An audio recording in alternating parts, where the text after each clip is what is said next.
Today, family and friends gathered to remember the life of an Austin firefighter who had been with the department for 20 years before he died from COVID. Meanwhile, the city's Public Safety Commission questioned local agencies about how they are keeping firefighters, police officers, and EMS safe, and how many of these first responders have been vaccinated. KXAN's Avery Travis takes a closer look.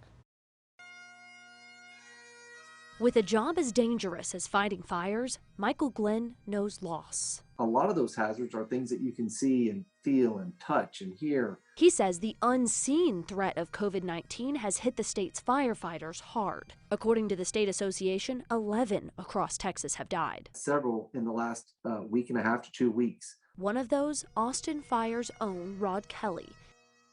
In the days following his loss, the department says they haven't made any major changes to safety protocols, but 77% of their force is vaccinated, according to a survey taken at the end of July.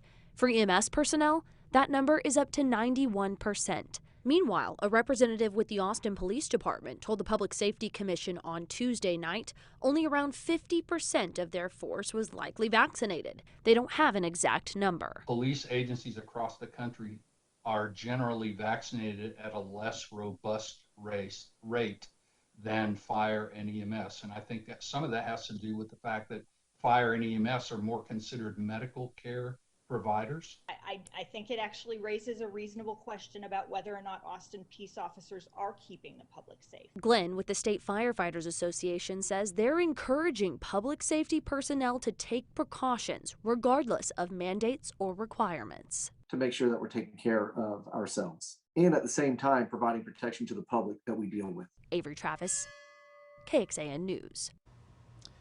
The Austin Police Department mourned the loss of two of their force officers to COVID earlier this year.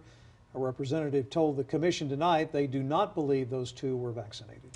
Following the FDA's full approval of the Pfizer COVID-19 vaccine, several cities and states signed executive orders requiring city employees to be vaccinated, which does include law enforcement.